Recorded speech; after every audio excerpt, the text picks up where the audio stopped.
தூரம் செல்லவா நீள நீளம் தாண்ட பாலம் செய்யவா மேகமேடையில் ஜோடி சேரவா மின்னல் வெட்டில் ஆடவா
உன் கருங்கூந்தல் குழலாகத்தான் எண்ணம் தோன்றும் உன் காதோரம் உரையாடித்தான் ஜென்மம் தீரும் உன் மார்போடு சாயும் வந்த மயக்கம் போதும் என் மனதோடு சேர்த்து வைத்த வழிகள் தீரும் உன் காதல் ஒன்றை தவிர என் கையில் ஒன்றும் இல்லை அதை தாண்டி ஒன்றுமே இல்லை பெண்ணே பெண்ணே நீ இல்லை என்றால்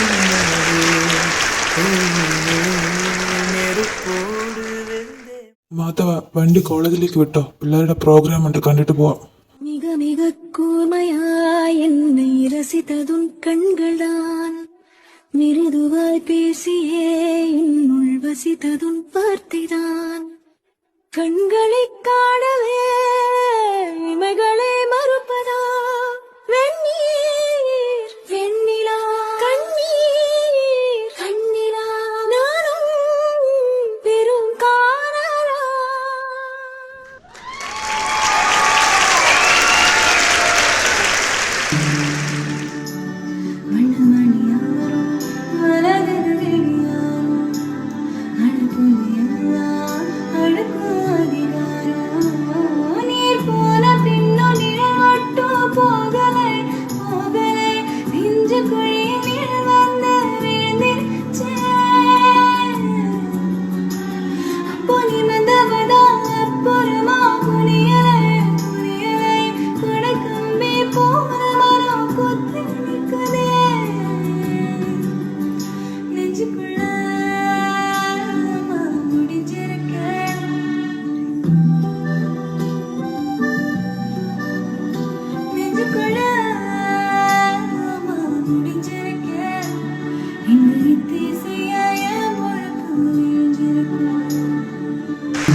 இது போதும் எனக்கு இது போதுமே ഇതാണ് ഇവിടെ നടക്കുന്നല്ലേ കാണിച്ചു തരാറുണ്ട് മൂക്കിൽ തോട്ടോ മൂലിക വാസോ നിറഞ്ച മൗനോ നീ പാടും ഗീതോ പൗർണമിരവ് പനി വീഴും കാട് ഒറ്റയടിപ്പാതെ ഉൻ കൂടെ പൊടി നട്.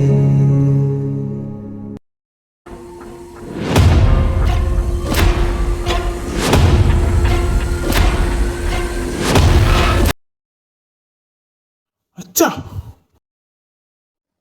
എന്താ ഹരിയേട്ടാ, എന്തു പറ്റി? ടെൻഷനിലാണല്ലോ. അച്ഛൻ ഇപ്പൊ ഗുളിക കഴിച്ചിട്ട് കിടന്നതേ ഉള്ളൂ. അവസാനത്തെ കിടത്തം ആക്കണ്ടെങ്കിൽ മര്യാദയ്ക്ക് എനിക്ക് വരാൻ പറ.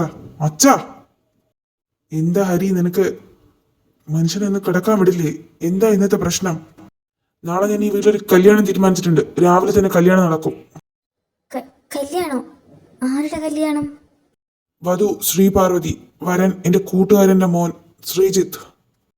നാളെ രാവിലെ ഈ വീട്ടിൽ വെച്ച് തന്നെ ആ കല്യാണം നടക്കും. ഞാൻ നടത്തും. ഹരി, പെട്ടെന്ന് കല്യാണം നടത്താൻ മാത്രം എന്താ ഉണ്ടായത്? അവൾ അച്ഛനോട് ഇല്ലാത്ത സ്ഥിതിക്ക് നമ്മൾ എങ്ങനെ നടത്തും? ശ്രീയേട്ടന്റെ കാര്യം കുറിച്ച് ആരും വിഷമിക്കണ്ട, ഞാൻ പറഞ്ഞ് മനസ്സിലാക്കിക്കോളാം. പക്ഷെ ഈ കല്യാണം നടന്നേ പറ്റൂ. അച്ഛൻ അറിയില്ല അവള് കോളേജിൽ എന്താ ചെയ്യുന്നതെന്ന്. പഠിപ്പിക്കുന്ന സാറുമായിട്ട് അഴിഞ്ഞാടി നടക്കുക, അതിന് ഞാൻ സമ്മതിക്കില്ല. പിന്നെ നിന്നോട് ഈ കല്യാണത്തിന്റെ കാര്യം നാളെ അല്ലാതെ ആരും അറിയരുത്. ഞാൻ എന്താണോ മനസ്സിൽ വിചാരിക്കുന്നത് അത് നടത്തിയിട്ടേ ഞാൻ പിന്മാറുള്ളൂ. പ്രേമം ഞാൻ ശരിയാക്കി തരാം, ഇങ്ങ് വരട്ടെ. എല്ലാം ഒറ്റ ദിവസം കൊണ്ട് തീർക്കുന്ന അറിയാത്തോണ്ടല്ല. ഹരി, മതി, നീ എന്താന്ന് വെച്ച് നടത്തിക്കോ, ഞങ്ങൾക്ക് സമ്മതം. അങ്ങനെയാണെങ്കിൽ എല്ലാവർക്കും കൊള്ളാം. ബാക്കിയൊക്കെ നാളെ ഞാൻ കാണിച്ചു തരാം. ശിവശങ്കർ മഹാദേവ്, അന്ന് നീ പാർവതിക്ക് വേണ്ടി ഈ പടി ചോട്ടിയപ്പോഴേ ഞാൻ മനസ്സിൽ കരുതി വച്ചിരുന്നതാ. പിന്നീട് അമ്പലത്തിൽ വെച്ച് നിന്നെ ഞാൻ കണ്ടപ്പോഴേ എന്റെ സംശയം ഉറപ്പിക്കണമായിരുന്നു.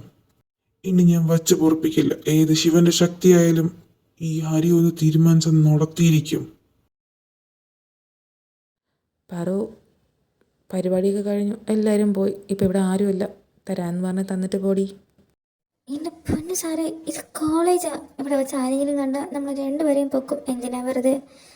ഞാൻ വീട്ടിൽ വരുമ്പം തരാം, പ്രോമിസ്. നിന്നോട് എനിക്കൊരു കാര്യം പറയാനുണ്ട്. ഞാനിന്ന് വരില്ല. ഞാൻ കോളേജിൽ നിന്ന് നേരെ ബാംഗ്ലൂരിലേക്കാണ് പോവുക, എൻ്റെ വീട്ടിലേക്ക്. നമ്മുടെ കാര്യം എന്നായാലും എല്ലാവരും അറിയും. അപ്പോൾ നേരത്തെ എൻ്റെ വീട്ടിൽ പറഞ്ഞു വെക്കാം. നാളെയും മറ്റന്നാളും കോളേജ് ലീവല്ലേ, അപ്പോൾ ഞാൻ ഇന്ന് വൈകുന്നേരം അങ്ങോട്ടേക്ക് പോകാമെന്ന് വിചാരിച്ചു. അപ്പോൾ പോയിട്ട് 2 ദിവസം കഴിഞ്ഞ് വരത്തുള്ളൂ അല്ലേ? അതിന് നീ ഇതിനെ സങ്കടപ്പെടുന്ന, നിനക്കൊരു ശല്യം ഒഴിഞ്ഞു കിട്ടിയില്ലേ? ഞാൻ 2 ദിവസം ഡിസ്റ്റർബ് ചെയ്യാൻ വരില്ലല്ലോ. അതിന് ഞാൻ പറഞ്ഞില്ലല്ലോ സാർ എനിക്ക് ഡിസ്റ്റർബൻസ് ആണെന്ന്. സാർ എൻ്റെ അടുത്തേക്ക് വന്നേ. എന്തിനാ വിളിച്ചേ? എൻ്റെ മഹാദേവ രക്ഷിക്കണേ. പാർവതി സാർ,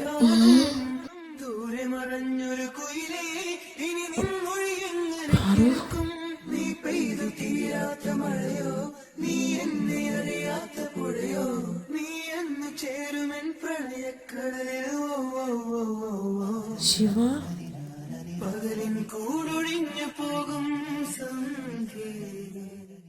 പാറു, എന്താ ഇത്? സഞ്ജുവേട്ട, ഞാൻ അത് സഞ്ജയ്, എനിക്ക് നിന്നോടൊരു കാര്യം പറയാൻ. വേണ്ട, ഒന്നും പറയണ്ട. ഞാൻ അന്നേ സാറിൻ്റെ അടുത്ത് വോൺ ചെയ്തത്. സാറിൻ്റെ സിറ്റിയല്ല ഈ ഗ്രാമമൊന്ന്, ഇവിടെയുള്ള ആൾക്കാരും വേറെയാ. സാറിന് തമാശ കാണിക്കാൻ എൻ്റെ പെങ്ങളെ തന്നെയാണോ കിട്ടിയത്? ഞാൻ ഒരിക്കലും സാറിൻ്റെ അടുത്ത് നിന്ന് ഇത്രയും എക്സ്പെക്റ്റ് ചെയ്തില്ല. ഇനി എൻ്റെ പെങ്ങളുടെ നിഴൽ വെക്കത്തെങ്ങാനും. നിർത്തട. ഞാൻ ആരുടെ തമാശ കാണിച്ചെന്നാണ് നീ പറഞ്ഞത്? ഇവള് നിൻ്റെ പെങ്ങളാണെങ്കിൽ ഇവള് എൻ്റെ. ദയവേട്ട വേണ്ട, പ്ലീസ്. സഞ്ജുവേട്ട വഴക്കുറയില്ല, പ്ലീസ്. മാറി നിൽക്ക് ശ്രീ. സഞ്ജയ്, ഞാൻ ആരോട് തമാശ കാണിച്ചതാണ് നീ പറയുന്നത്? ഇത് ഞാൻ താലി കെട്ടിയ എൻ്റെ ഭാര്യയെ. അവൾക്ക് ഉമ്മ കൊടുക്കാൻ എനിക്ക് എല്ലാ അർത്ഥത്തിലും അവകാശമുണ്ട്. പാറു, സാറ് താലി കെട്ടിയ ഭാര്യയാണെന്നോ? ഈശ്വര, കല്യാണം? ശിവ, നീ ദേഷ്യത്തിൽ എന്തൊക്കെയായി വിളിച്ച് പറയുന്നതെന്ന് വല്ല ബോധമുണ്ടോ? ഇങ്ങോട്ട് വാ, നിൽക്ക്. എൻ്റെ മഹാദേവ, എല്ലാം തീർന്നു. സാറിൻ്റെ ദേഷ്യം. എനിക്ക് നിങ്ങളോടൊക്കെ ഒരു കാര്യം പറയാനുണ്ട്. ഞാൻ ബോധത്തോടു കൂടിയാണ് സംസാരിക്കുന്നത്. പാറു, എപ്പോഴെങ്കിലും നിനക്ക് ഈ സഞ്ജുവേട്ടനോട് ഇതൊക്കെ പറയണമെന്ന് തോന്നിയിട്ടുണ്ടോ? സഞ്ജുവേട്ട പേടി കൊണ്ടാണ് ഞാൻ പറയാത്ത. അമ്മ അവനറിഞ്ഞ എൻ്റെ പഠിത്തം നിൽക്കും. ആ ഒരൊറ്റ കാരണം കൊണ്ട് ഞാൻ. നിനക്ക് എന്നോടെങ്കിലും ഇത് പറയായിരുന്നു പാറു. ശരി, അതൊക്കെ സംഭവിച്ചു. ഇനി പാറുൻ്റെ കാര്യത്തിൽ ശിവസാറിൻ്റെ തീരുമാനം എന്താ? എന്ത് തീരുമാനം? ഇന്നാണെങ്കിൽ ഇന്ന് ഞാൻ കൊണ്ടുപോകും എൻ്റെ ഭാര്യയായിട്ട് എൻ്റെ വീട്ടിൽ ജീവിക്കാൻ. ശരി പാറു, നിനക്ക് സാറിന് ഇഷ്ടമാണോ? എനിക്കൊത്തിരി ഇഷ്ടം. സാറിന് മാത്രമേ ഞാൻ കല്യാണം കഴിക്കൂ, വേറെ ആരെയും ഞാൻ കല്യാണം കഴിക്കില്ല. സഞ്ജയ്, ഞാനിന്ന് നേരെ വീട്ടിലോട്ടാണ് പോകുന്നത്. ബാംഗ്ലൂരിൽ പോയി അമ്മയും അച്ഛനെയും കണ്ട് ഈ കാര്യങ്ങളൊക്കെ പറയാം. എന്നിട്ട് അവരുമായിട്ട് നിങ്ങളുടെ വീട്ടിൽ വന്ന് സംസാരിക്കാൻ ഞാൻ. ഹേയ്, പെട്ടെന്നൊന്നും സംസാരിക്കേണ്ട. എൻ്റെ വീട് അത് വേറെ സിറ്റുവേഷനാണ്. അവളുടെ പഠിത്തം ആദ്യം കഴിയട്ടെ, എന്നിട്ട് നമുക്ക് ഇതിനെപ്പറ്റി വീട്ടിൽ സംസാരിക്കാം. ദയവേത് ഈ രീതിയിൽ ആരുടെ കണ്ണിലും പെടാതിരുന്നാൽ മതി. ഇനി ഞാനല്ല, ദേവേട്ടനാ കാരണം. അത് പിന്നെ ഞങ്ങൾ താലി കെട്ടിയെന്നെങ്കിലും പറയാം. അതല്ലാതെയും ചിലതൊക്കെ ഞാനും കാണാറുണ്ട്. നീ എന്താ കാണാറുള്ള? എന്നിട്ട് ഞാനൊന്നും കണ്ടിട്ടില്ല, പറയടാ. എൻ്റെ പൊന്നു ജിതിൻ സാറേ, ഒന്നുമില്ല. സമയം ഒരുപാടായില്ലേ, നമുക്ക് പോണ്ടേ? എന്നാലും സാർ എന്തായിരിക്കും കണ്ടിട്ടുണ്ടാവുക? നീ എന്താ ആലോചിക്കുന്ന? അന്ന് പിയാനോ ക്ലാസ്സിലെ കാര്യമില്ലേ, അത് തന്നെയാ. സഞ്ജയ്, ഞാനിന്ന് പോവുക. അപ്പോൾ വീട്ടിൽ പാറിന് എന്തെങ്കിലും ബുദ്ധിമുട്ടുണ്ടായാൽ എന്നെ നീ ഇൻഫോം ചെയ്യണം. ഞാൻ അപ്പം തന്നെ ഓടിയെത്തും. ഏയ് ശിവ, ഞാൻ നോക്കിക്കോളാം. താൻ ടെൻഷൻ അടിക്കേണ്ട, പോയിട്ട് വാ. പാറു, ഞാൻ പോയിട്ട് വേഗം വരാം. പേടിക്കണ്ട. ദേവേട്ട, എന്നെ മിസ് ചെയ്യുകയാണെങ്കിൽ സഞ്ജുവേട്ടൻ്റെ ഫോണിൽ വിളിക്കുമോ? മിസ് ചെയ്യുവാണെങ്കിൽ മാത്രം വിളിച്ചാൽ മതി, അല്ലെങ്കിൽ വിളിക്കണ്ടല്ലോ, അല്ലേ? അപ്പോൾ ഇവിടുന്ന് പോയാൽ എന്നെ മിസ് ചെയ്യൂലെന്നാണ് പറഞ്ഞു വരുന്നത്. മിണ്ടില്ല പോ. എടി, ഞാൻ വെറുതെ പറഞ്ഞതാ. ഇങ്ങോട്ട് വാ പൊട്ടിക്കാളി. ഞാൻ പോയിട്ട് സഞ്ജുവിൻ്റെ ഫോണിൽ വിളിക്കാം. മതി മതി, യാത്ര പറഞ്ഞതൊക്കെ മതി. ഇനി അങ്ങോട്ട് വിട്ടാൽ ശരിയാവില്ല. എൻ്റെ അളിയൻ ചെല്ല്. ഞാൻ പെങ്ങളെയും കൊണ്ട് വീട്ടിലോട്ട് പോട്ടെ. ശരി, എന്നാൽ എല്ലാവർക്കും ബായ്. മൺഡേ കാണാം. ദേവേട്ട, I miss you. നീ ചൂടാ, ഞാൻ പെട്ടെന്ന് വരാൻ നോക്കാം.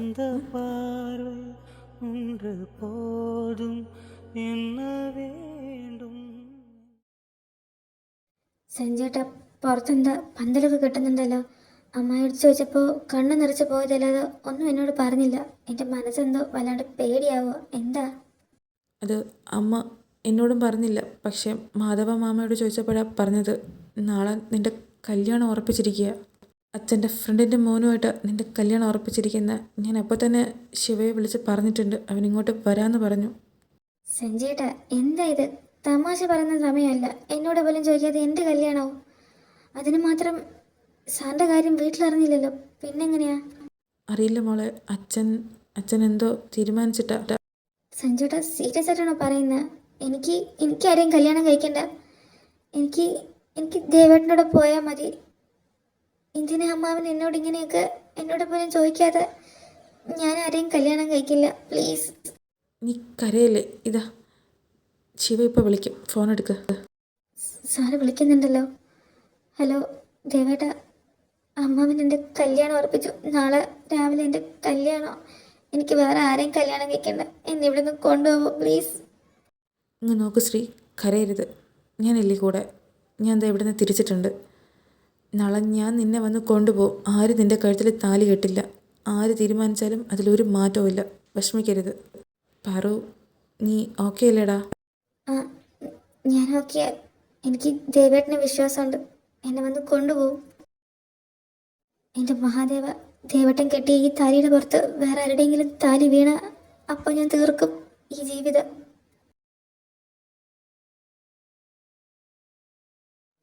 അമ്മാവ, പാറു എവിടെ? ആ, മീനാക്ഷി വന്നോ? സോറി കേട്ടോ, അവള് നേരത്തെ വിളിക്കേണ്ടതായിരുന്നു. പക്ഷേ ഞങ്ങൾ പെട്ടെന്ന് തീരുമാനിച്ചത്. അതുകൊണ്ട് ഞാൻ മോളെ ഇന്ന് രാവിലെ തന്നെ ഇത് അറിയിച്ചത്. അവളുടെ ബെസ്റ്റ് ഫ്രണ്ട് അല്ലേ? ആ, അവളകത്തുണ്ടോ? ഞാൻ അകത്തോട്ട് പൊക്കോട്ടെ? ആ, അവള് റെഡിയാവാ, പൊക്കോ. അവസാനമായിട്ട് കാണണം നീയും അവളെ. അതിനു വേണ്ടി മാത്രമാണ് നിന്നെ വിളിച്ച്. പാറു, ഞാൻ പറയുന്ന കേൾക്ക്. സാറിന് അത്രയും ദൂരം ഇവിടെ കറക്റ്റ് സമയത്ത് എത്താൻ പറ്റിയില്ലെങ്കിലോ?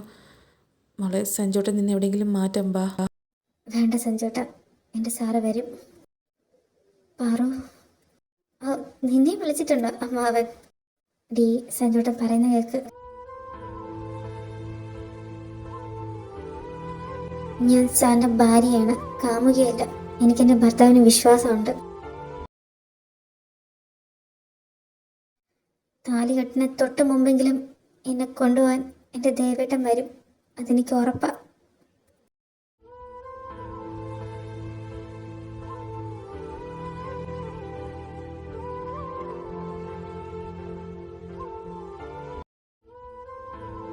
മീനു, നമ്മൾ പറഞ്ഞിട്ട് പാറു കേൾക്കുന്നില്ലല്ലോ.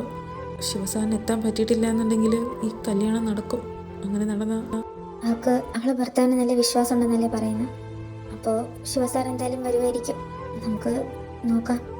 മുഹൂർത്തത്തിന് സമയമാവാനുള്ള മഹാദേവ. സാറിതെവിടെ എന്നെ കാണാൻ വന്നില്ലല്ലോ.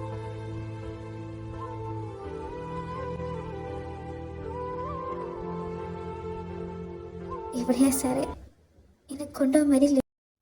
മുഹൂർത്തത്തിന് സമയമായിരിക്കുന്ന പെൺകുട്ടിയെ വിളിച്ച് ഇരുത്തുക.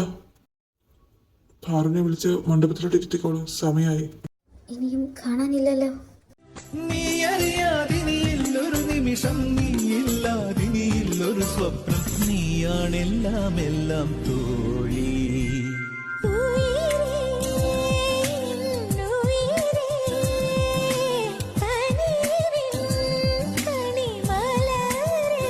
പേടിച്ചു പോയോ നീ? പാറു, ഒരക്ഷരം നിങ്ങൾ മിണ്ടി പോകരുത്. അവളുടെ സമ്മതമില്ലാതെ അവളുടെ കല്യാണം കഴിപ്പിച്ചു കൊടുക്കാൻ നിങ്ങൾ ആരാ അവളുടെ? അത് ചോദിക്കാൻ നീ ആരടാ? എന്റെ വീട്ടിലെ കാര്യങ്ങൾ ഞാൻ തീരുമാനിക്കും. ഞാൻ അവളുടെ ഭർത്താവ്. അവളുടെ കാര്യത്തിൽ നിങ്ങളെക്കാൾ കൂടുതൽ റൈറ്റ്സ് എനിക്കാ. ഭർത്താവോ? എപ്പോ? പെട്ടെന്ന് കയറി വന്ന ഭർത്താവ് എന്ന് പറഞ്ഞാൽ ഞങ്ങളത് വിശ്വസിക്കണോ? ദേവസാറ് പറയുന്നത് ശരിയാ. ഞങ്ങൾ ഒരാഴ്ച മുമ്പ് അമ്പലത്തിൽ വെച്ച് താലി കെട്ടിയത്. ഇനിയും തനിക്ക് എവിഡൻസ് ഒന്നും പോരാന്നാണെങ്കിൽ ഇതാ ഞങ്ങളുടെ സർട്ടിഫിക്കറ്റിൻ്റെ കോപ്പിയാ. പാറു, നീ എന്താ ഈ കാണിക്കുന്ന? കുടുംബത്തിലെ നാണം കെടുത്താനാണോ പരിപാടി? ഇതൊന്നും എനിക്കൊരു വിഷയമല്ല പാറു. നിന്നെ ഞാൻ ശ്രീയുടെ നിഴലിൽ പോലും ചവിട്ടിപ്പോയെന്നറിഞ്ഞ വച്ചേക്കില്ല, കത്തിച്ച് കളയും ഞാൻ.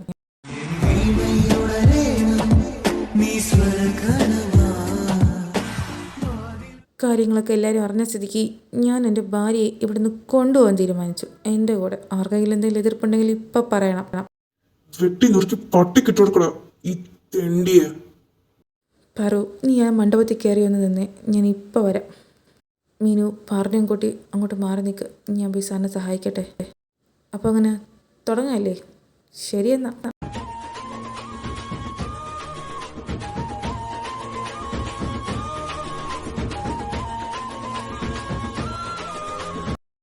ഇനി ഉണ്ടോടോ തൻ്റെ കയ്യിൽ വാടകയ്ക്ക് തല്ലിക്കൂലിയായിട്ട് ഇതുപോലെ കുറേ എണ്ണം ഉണ്ടെങ്കിൽ ഇറക്കി വിടടോ. നീ ജയിച്ചു എന്ന് വിചാരിക്കണ്ട. ഇനിയാ നമ്മൾ നേർക്ക് നേർ മുട്ടാൻ പോകുന്ന. ഞാൻ റെഡിയാ, പറഞ്ഞാൽ മതി. തൽക്കാലം ഞാൻ എൻ്റെ ഭാര്യയും കൊണ്ട് ഇവിടുന്ന് പോവുക. ശ്രീ, നിനക്ക് എല്ലാ അർത്ഥത്തിലും എൻ്റെ ഭാര്യയായിട്ട് എൻ്റെ കൂടെ വരാൻ സമ്മതമാണോ? എങ്കിൽ ഇപ്പം എൻ്റെ കൂടെ ഈ നിമിഷം ഇറങ്ങിക്കൊള്ളണം. എനിക്ക് സമ്മതം. സാറിൻ്റെ കൂടെ വരാൻ എനിക്ക് പൂർണ്ണ സമ്മതം. ശിവ, എന്താ പ്ലാൻ? ഇവളെയും കൊണ്ട് ബാംഗ്ലൂരിലേക്ക് പോകാനാണോ തീരുമാനിച്ചിരിക്കുന്നത്? എവിടേക്കാണ് പോകുന്നത്? ഇപ്പോൾ ഞാൻ ബ്ലാങ്കായിട്ടായിരിക്കുന്നത്. ആദ്യം അമ്മയൊന്ന് വിളിക്കട്ടെ, നിങ്ങളിവിടെ ഇരിക്കുക. എന്നാലും പാറു, നിന്റെ സാറ് ആ സമയത്ത് തന്നെ വന്ന് രക്ഷിച്ചില്ലേ നിന്നെ? അതൊന്നുമല്ല ഇപ്പം എൻ്റെ ഉള്ളിൽ. അമ്മാവന് എന്നോട് നല്ല ദേഷ്യം കാണും, എന്നെ വെറുക്കുന്നുണ്ടാവും. പാറു, കഴിഞ്ഞ കാര്യങ്ങളൊക്കെ വിട്. ഇനി വരാൻ പോകുന്നതിനെ പറ്റി ചിന്തിക്കും, അതാ നല്ലത്. അമ്മയുടെ ഫോണ് കിട്ടുന്നില്ലല്ലോ. ബെല്ലടിക്കുന്നുണ്ട്. ശിവ, നീ ഇന്നല്ലേ വരുമെന്ന് പറഞ്ഞ, പിന്നെ എവിടെ പോയടാ നീ? അമ്മ, ഞാനൊരു പ്രശ്നത്തിൽ തിരിച്ചു വന്നു. അത് ഞാൻ അന്നൊരു പെൺകുട്ടിയുടെ കാര്യം പറഞ്ഞില്ലേ, ശ്രീപാർവതി. ആ പാറമോള്, ആ കുട്ടിക്ക് എന്ത് പറ്റി? അതിൽ ഞാനൊരു കാര്യം പറഞ്ഞില്ല. ഞാൻ അവളെ കല്യാണം കഴിച്ചിട്ടുണ്ടായിരുന്നു. ഇപ്പോൾ വീട്ടിൽ സീനായി എനിക്ക് ഇറക്കിക്കൊണ്ട് പോരേണ്ടി വന്നു. നീ എന്താണ് എന്നെ പറ്റിക്കണോ? നിന്നെ കൊണ്ടൊരു കല്യാണം കഴിപ്പിക്കാൻ ഞാൻ ചെയ്യാത്ത പരിപാടികളില്ല. എന്നിട്ടിപ്പോൾ പറയുന്നു കല്യാണം കഴിഞ്ഞു. ഒന്ന് പോടാ പറ്റിക്കാതെ. അമ്മ, ട്രൈ ടു അണ്ടർസ്റ്റാൻഡ്. ഞാൻ പറയുന്നത് സീരിയസ് ആയിട്ടാണ്. എനിക്ക് കല്യാണം കഴിക്കേണ്ടി വന്നു. ഇപ്പോൾ ഞങ്ങൾക്ക് ഒരുമിച്ച് ജീവിക്കണം. ഞാൻ അവളെയും കൊണ്ട് അങ്ങോട്ട് വരട്ടോ? അപ്പോൾ നീ പറഞ്ഞ സത്യമാണോ? ഇപ്പം നീ ഇങ്ങോട്ട് വന്നാൽ അച്ഛൻ അത് വേണ്ട, ശരിയാവില്ല. ഒരു കാര്യം ചെയ്. ഞാൻ അങ്ങോട്ട് വരുന്ന അത്രയും സമയം കൊണ്ട് അമ്മയ്ക്ക് അച്ഛനെ കൺവിൻസ് ചെയ്യാൻ പറ്റില്ലേ? ശരിയാവില്ല. നീ അച്ഛൻ്റെ തറവാട്ടിൽ പോ, ഞാൻ കാര്യസ്ഥനെ വിളിച്ച് പറയാം. ഞാൻ നാളെ അങ്ങോട്ട് വരാം. അങ്ങോട്ടേക്കോ? ആ ശരി അമ്മ, അച്ഛൻ്റെ അടുത്ത് പറഞ്ഞിട്ട് എന്നെ വിളിച്ച് പറയണം കേട്ടോ. ശരി ശരി, ഞാൻ അച്ഛനെ പറഞ്ഞ കാര്യങ്ങളൊക്കെ മനസ്സിലാക്കി വയ്ക്കാം. നീ തറവാട്ടിൽ മോളെയും കൂട്ടിക്കൊണ്ട് പോകും, അവിടെ കാര്യസ്ഥനുണ്ടാവും എല്ലാം നോക്കാൻ. ശരി അമ്മ, അച്ഛനോട് സംസാരിച്ചിട്ട് എന്നെ വിളിക്ക്, ഞങ്ങൾ അങ്ങോട്ടേക്ക് പോവാം.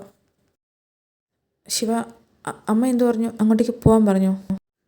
ഇല്ല, അമ്മ നാളെ ഇങ്ങോട്ടേക്ക് വരാമെന്ന് പറഞ്ഞു. ഇവിടെ കുറച്ചപ്പുറത്ത് അച്ഛൻ്റെ തറവാടുണ്ട്, അവിടെ കാര്യസ്ഥനൊക്കെ ഉണ്ട്. അപ്പോൾ നമ്മൾക്ക് അങ്ങോട്ട് പോകാനാണ് പറഞ്ഞിരിക്കുന്നത്. അമ്മ എൻ്റെ കാര്യം അറിഞ്ഞപ്പോൾ ദേഷ്യപ്പെട്ടിട്ടുണ്ടാവും അല്ലേ? അത് നിനക്ക് എൻ്റെ അമ്മയുടെ സ്വഭാവം അറിയാത്തതുകൊണ്ട്. കുഴപ്പമില്ല, നാളെ അമ്മയെ നേരിട്ട് കാണാമല്ലോ. എന്നാൽ പിന്നെ നമുക്ക് സമയം കളയണ്ട, അങ്ങോട്ട് പോകാം. സഞ്ജയ് സാറും മീനും വരുന്നുണ്ടോ അങ്ങോട്ട്? നിങ്ങൾ എൻ്റെ അച്ഛൻ്റെ തറവാട് കണ്ടിട്ടില്ലല്ലോ. അവിടെ നിന്ന് സ്റ്റേ ചെയ്തിട്ട് നാളെ തിരിച്ചു വരാം. ആ, ഞാൻ റെഡിയാ. വീട്ടിൽ ഞാൻ വിളിച്ച് പറഞ്ഞോളാം. എന്നാൽ പിന്നെ ഞാനും വരാം, അവിടേക്കൊന്ന് കാണാമല്ലോ. കാണാം. ശരി പാറുവാ, പോവാം. സോറി മുത്തുമണികളെ, എനിക്ക് ആരെ പേരും പറയാൻ പറ്റില്ല, നോട്ട് ചെയ്യാനും പറ്റില്ല. അതുകൊണ്ടാണ് കുറച്ച് തിരക്ക് കൂടുതലാണ്. ഇന്ന് എപ്പിസോഡ് ഇടുന്ന പ്രതീക്ഷിച്ചതുമല്ല. പറഞ്ഞേൽപ്പിച്ച പേരുകളൊക്കെ ഞാൻ അടുത്ത എപ്പിസോഡിൽ ഉറപ്പായിട്ടും പറയാം. ബൈ.